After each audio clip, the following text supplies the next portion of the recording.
Wayahe tanya-tanya Ustad. Oke, kita kembali lagi di Trijaya Sepagi Surabaya.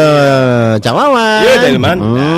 Di awal tadi kita sudah ngomong bahas baju yang pakaian layak untuk berdoa, untuk beribadah, untuk sholat. Sing apik ya apa? Iya, apa sing motive kembang-kembang? Apa sing motive buah-buah? Apa sing motive iku Cak, hewan-hewan, buah-buahan dan lain sebagainya. Nah, ken luwih jelas. Iya. Ken luwih cetok. Gambiar. Iya. Gak menggok kene.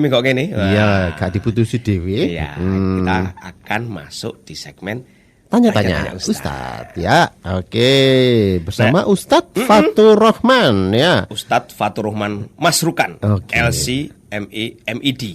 Nah, beliau juga menjabat sebagai Ketua IKADI Surabaya. Ikatan Dai Indonesia ya. Ya, kita sama beliau Iman. Assalamualaikum. Assalamualaikum Ustadz.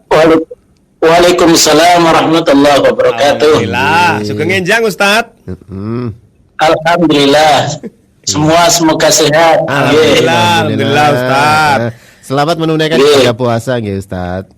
Amin, semoga diterima kita semuanya puasa dan sholat tarawihnya, sedekahnya semuanya. Amin. Amin. Ini di mana Ustaz? Di rumah atau baru kegiatan di luar atau mungkin di tempat Saya lagi standby di Musola At-Taubah ini. Oh, iya. Ustaz. Tepat sekali ya. Saya juga standby nih, tapi tidak di Musola, di studio.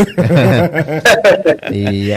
Ya, ini bekerja sambil beribadah, Ustaz.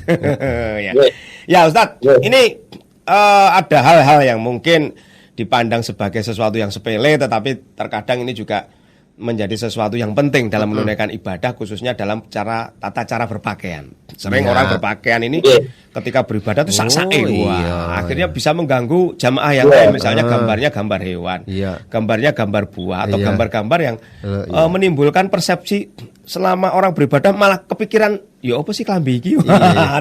Ana sarung ya, tulisannya gajah melumah. Apa mangga apa mana lagi? Iya. Ini kan menimbulkan ketidakkusyuan ya. Oke. Ya, sering mengganggu. Iya. Oke. Ya, ini saya mau kenalan dulu sama Cak siapa ini? Saya mau kenalan dulu. Ini ada saya Cak Wawan dan ada Cak Hilman. Iya. Nanti sebelum Cak Wawan sama Cak Hilman. Cak Hilman, saya Cak. Ya. Ini sehat ya. Alhamdulillah. Nah, sehat imannya, sehat kantongnya, sehat fisiknya. Wah, ini kantongnya kadang-kadang gak iso jawab dhewe ya. Iya. Ustaz.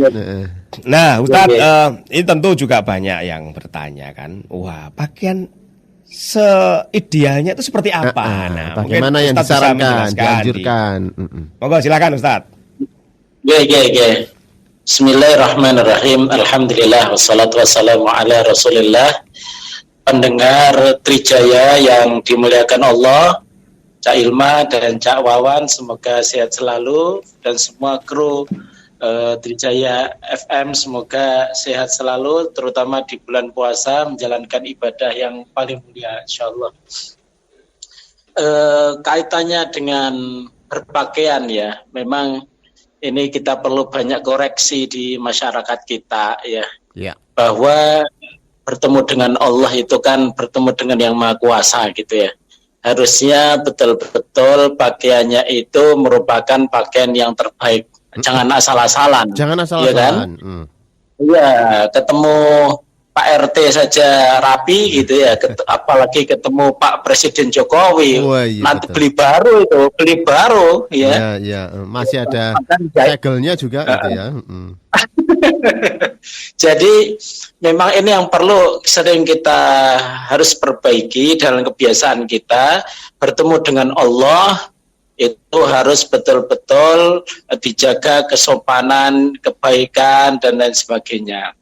Nah, tadi tentu kita berdasarkan Al-Quran diingatkan Allah di dalam surat Al-A'raf ayat 31, di situ disebutkan a'udzubillahi minasyaitonirrajim, khudu ya bani adam khudu zinatakum 'inda kulli masjidin. wahai anak Adam, kalau ke masjid itu bawa pakaian yang bagus. Khudzu zinatakum itu pakaian yang bagus, yang layak, yang tentu sopan, ya. Seperti itu yang pertama. Kemudian yang kedua, yang harus dijadikan sebagai pegangan itu adalah bahwa jangan sampai apa yang kita pakai, ya, apa yang kita kenakan, busana yang kita kenakan itu mengganggu orang lain. Nah, ini yang ditanyakan, ya. Mengganggu orang sering lain. Mengganggu orang lain. Kita itu masuk masjid kalau kita baru makan bawang itu dilarang Rasulullah karena mengganggu orang lain. Ya. Makan pete, makan jengkol gitu. Itu durian gitu. Yang durian, maka apa yang dilakukan ya dibersihkan mulutnya lah, jangan sampai mengganggu. Ya, kemudian mengganggu yang lain seperti baju yang menjadi tema pada pagi hari ini, sering itu coraknya, warnanya, bahkan tulisannya itu mengganggu orang yang di belakangnya. Biasanya yang terganggu itu orang di belakangnya, tulisan di punggung. Tulisan di punggung itu biasanya yang bikin orang itu kalau tulisannya besar, ini tulisannya apa, kan begitu ya. Nah, ini ada dasarnya, sudah pernah terjadi pada zaman Rasulullah Sallallahu Alaihi Wasallam ketika di rumah itu Aisyah masang kelambu yang di situ motifnya itu, waduh, pokoknya menarik begitu. Yang bunga-bunga itu ya. Ya pokoknya yang menarik, yang bikin kepengen mandang ya, warnanya juga kuat begitu ya, mencolok ya. Maka Rasulullah bilang kepada Aisyah, ya Aisyah, amiti anna kiramaki hada, tolong singkirkan kelambu ini wahai Aisyah, fa innaha alhatni an sholati, karena saya ini kok pikirannya kemana-mana ketika sholat, malah memperhatikan corak yang di depannya itu. Nah, ini artinya apa? Kalau orang ke masjid itu ya dipastikan belakangnya itu jangan sampai ada tulisan yang membuat orang kepengen baca. Bahkan ada ya beberapa kaos itu malah bentuk cerita gitu ya. Nah, ini menarik. Cerita bersambung. Nah, ini Ustadz, ini ada juga ada penelpon dari pendengar mau bertanya langsung kepada Ustadz ya. Monggo, silakan. Selamat pagi, assalamualaikum. Waalaikumsalam. Ustaz, saya Bekti, Ustaz. Oh iya. Dari mana? Pak Bekti dari mana, Pak Bekti? Monggo. Saya di Surabaya saja. Surabaya, Pak Bekti. Monggo silakan, Pak Bekti. Monggo. Terima kasih. Singkat saja, Ustaz. Yang pertama, sekarang ini kan khususnya ibu-ibu, kaum wanita putri itu kan rukuhnya juga modis ya. Bermacam-macam itu. Kalau zaman dulu mungkin putih, atau sekarang ini seperti tadi disebutkan Ustaz tadi, bunga-bunga dan beraneka warna gitu. Kemudian juga ada tulisan-tulisan, entah itu di sajadah atau di sarung atau di baju. Kelihatan ada sponsor, tidak hanya produk tetapi ini jamaah umroh misalnya. Itu menunjukkan bahwasanya ini jamaah umroh saya gitu, kenang-kenangan dari siapa gitu. Itu yang pertama, Ustaz. Yang kedua, kalau tadi kaitannya dengan sholat yang beradab lah sifatnya. Nah, pada kegiatan outdoor kami itu, Ustaz, misalnya saya naik gunung gitu ya, banyak teman-teman yang tidak sholat itu karena beralasan baju saya ini kotor gitu, macam-macam segala macam. Ini gimana Ustaz tipsnya ya? Tetap di kegiatan di gunung, tapi kondisinya juga apa adanya. Matur suwun. Assalamualaikum. Saya dengarkan di radio. Mas Bekti, matur nuwun, Mas Bekti. Wah, ini pertanyaan spesial ini. Monggo Ustadz untuk dijawab langsung. Dijawab dengan singkat. Yang pertama, memang tadi tema kita bagaimana supaya kita tidak tergoda dengan orang yang berada di depan kita ya, dengan tulisan-tulisan itu. Maka kalau bisa belakang itu polos, kan begitu nggak Mas ya? Cak ya. Nah, gitu. Jadi yang polos. Kemudian untuk khusus sarung, sering itu kan ada tulisan di bawah itu merek ya. itu jangan ditampakkan, lebih baik ditutup, ditaruh depan atau taruh atas. Supaya apa? Gini, mesti kadang itu gini, wah wapi erek iki. Tukune nang endi ya, malah belinya di mana, malah begitu mikirnya itu. Iya. Akhirnya pikirannya nerawang ke pasar, oh mungkin di Dubai itu ada, mungkin kali ya gitu ya. Ada juga merek sarung mereknya BH, S-nya hilang. Karena ini mahal, jadi dia mau dipamerkan mereknya gitu. Ini sering saya perhatikan ya, ini sering kita perhatikan supaya kita tidak mengganggu orang lain. Mengganggu orang lain ini bisa mengurangi pahala kita dan juga sholat kita menjadi kurang berkah. Padahal kita kepengen cari pahala yang banyak, tapi ternyata malah mengganggu orang lain. Itu yang pertama ya. Itu tadi ada misalnya merek-merek apa di sejadah. Monggo, kalau menurut saya sendiri itu kalau milih sejadah yang polos itu nggak usah bermotif. Biasanya karena orang lain juga akan melihat sejadah kan, ketika ngelihat ke bawah itu sejadahnya kinclong wanyar ngono, wah ketok erek ngono. Oh iya, nek tulisane jamaah umroh ya Ustaz. Jamaah umroh, travel dan lain sebagainya. Ini mungkin perlu menjadi pertimbangan nanti kalau mau bikin sejadah lagi kan begitu. Kalau bisa ditaruh di bawah nggak apa-apa, tapi jangan ditaruh yang bagian atas. Kemudian masalah banyak yang tidak sholat karena takut kena najis, bajunya naik gunung dan lain sebagainya. Selagi kita harus bisa membedakan antara kotor dan najis. Kotor itu belum tentu najis, najis pasti kotor.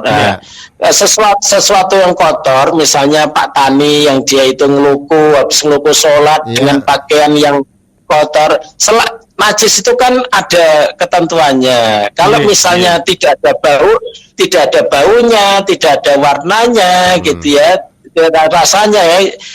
Kalau rasa kan nggak mungkin dijilat ya. Tidak ada baunya, tidak ada baunya, tidak ada warnanya. Itu ya walaupun kotor tidak bisa dianggap langsung najis. Maka laksanakan saja sebagaimana Rasulullah dulu. Perang dalam kondisi gelundung-gelundung, macam-macam juga dia sholat dengan baju-bajunya itu. Termasuk kayak ini ya Ustadz ya, musim hujan kan banyak cipratan air gitu ya, comberan dan sebagainya. Gimana ya Ustadz ya? Ya kalau celana jenengan ada bau tai kucing ya berarti ya najis. Kalau misalnya dilihat kok ono kuning-kuning nempel gitu, nggak usah dibawa, itu berarti tai ya, nggak usah langsung dicopot atau dicuci begitu. Kalau air hujan gitu? Air hujan, semua air itu pada dasarnya itu suci sampai kelihatan tiga najis itu. Tiga sifat najis itu, yaitu warna, bau, dan kalau rasakan sekali lagi nggak usah dijilat. Kalau dua itu sudah kelihatan ya. Iya, Cawawan mau merasakan. Padahal puasa ya. Jadi cipratan itu tidak bikin najis. Oh iya. Nah ini kembali ke masalah baju, Ustaz. Ini ada yang tanya ini. Apakah harus baju yang dipakai untuk berdoa itu harus bau harum ataukah seperti apa? Karena seringkali saya pernah merasakan terganggu ketika salah satu jamaah yang bersolat atau beribadah di samping saya, bajunya apek. Semerbak. Jadi memang yang standar yang dianggap itu bau atau tidak itu orang lain. Kalau diri sendiri karena sudah terbiasa ya nyaman-nyaman saja ya gitu ya. Kalau sudah dipakai seharian ya ganti baju ke masjid itu. Kalau sudah ya jangan nunggu di ilokno orang, bau baju, mereka nggak akan ngilokno ya, segen begitu ya. Kayak tadi, loh ini kok bau sekali ya. Ini bisa mengganggu orang lain, yang paling sederhana itu harusnya minta maaf. Kalau tidak minta maaf, ini nanti ya itu tadi, ya bahaya nanti kalau ketemu nanti di akhirat di akhirat saya dulu keganggu sama bajumu itu yang bau gitu kan. Iya Pak. Ya, karena dia setiap pendoliman menunjukkan kalau dia pekerja keras gitu ya. Ya seperti itu. Memang kita seorang muslim jangan mengganggu apapun orang lain ya. Apapun dari kita jangan sampai mengganggu orang lain. Kalau bisa kita memberi manfaat, jangan malah mengganggu. Ya, ini ada pertanyaan dari WA ini, dari Ibu atau Mbak Warni ya. Ini Ustadz mau tanya, kalau pakai mukena berwarna cetar ya, warnanya ngejreng seperti stabilo, bagus sih tapi mengganggu mata. Gimana ya Ustadz? Oh iya, tadi ya pertanyaan belum sempat saya jawab. Mukena. Kalau untuk perempuan khususnya, dulu kan bagus ibu-ibu itu pakai putih gitu ya. Iya. Pakai mukena hitam juga nggak masalah. Biasanya mukena, tapi zaman sekarang itu kemudian dibikin motif-motif yang macam-macam ya, sehingga kelihatannya dari belakang itu seperti mbak-mbak, setelah ditoleh ke depan itu malah mak-mak. Iya, mengaburkan ya. Jadi mengabur ya. Jadi pada prinsipnya jangan mengganggu orang lah. Mukena yang polos saja, tidak usah yang berwarna-warni, nanti bisa melupakan orang dari sholatnya gitu. Apalagi kalau mukenanya pakai pakaian yang jenis street ya, atau kayak jin gitu ya. Iya. Waduh, ya dijaga kita ketemu Allah ya, bukan untuk memamerkan pakaian ya. Kita ketemu Allah yang baik-baik saja. Iya. Baik Ustadz, ini ada sesuatu yang ingin disampaikan Ustadz terkait dengan adab mengenakan pakaian ya, bukan hanya pakaian tapi kan juga seperti mukena, kerudung, kopiah ya. Kopiah gambarnya mau Cak? Ya, tak sadurunge mrono, Cak. Iki ono pertanyaan meneh, Cak. Oh iya. Terkait dengan perhiasan, Ustadz. Sering kali kan ibu-ibu mama ini kalau mau lebaran perhiasannya dipakai semua kalau pas taraweh atau apa, Ustadz. Pas main takbir, gelondong ya, gelangnya, Cak. Gimana nih, Ustadz? Iya, memang itu ya, kalau kita ketemu orang itu salah satu yang harus kita jadikan sebagai patokan, apa yang saya kenakan ini nanti efeknya tidak hanya kepada diri saya sendiri tapi juga kepada orang lain ya. Boleh saja mau pakai baju apapun, mau pakai perhiasan apapun, akan tetapi efeknya sosial itu apa kira-kira? Karena memang gini ya, di antara orang itu ada yang kepengen pamer kekayaan gitu ya.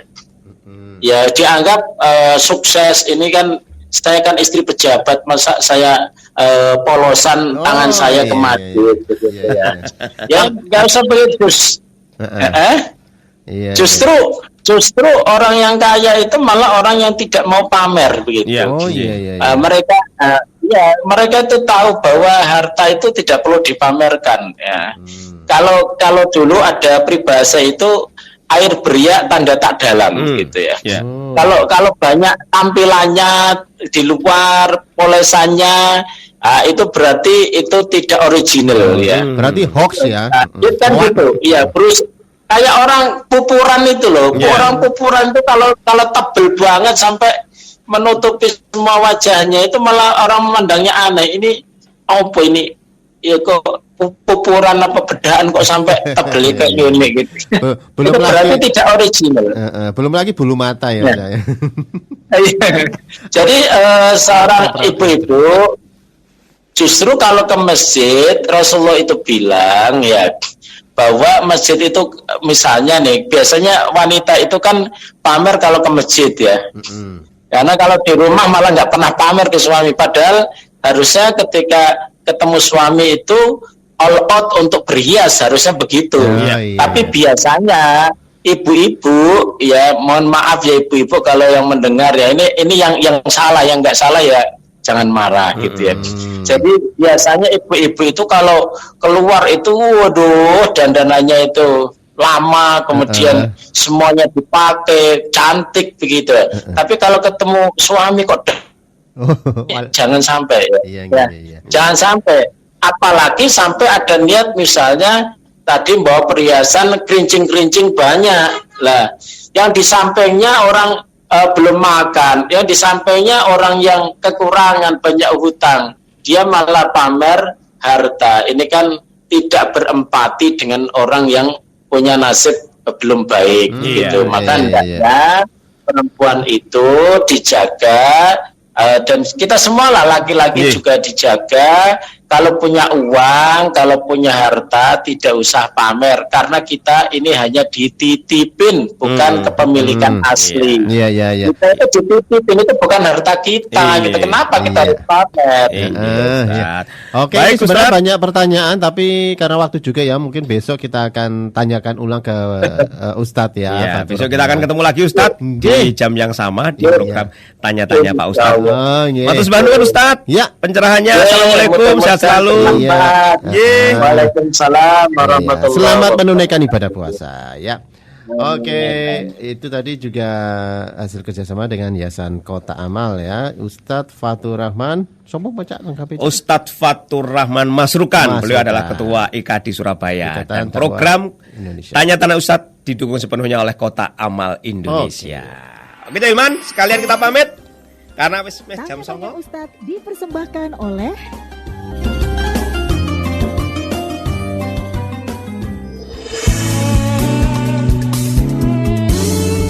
Sedikit atau banyak jangan terus dihitung, sengaja atau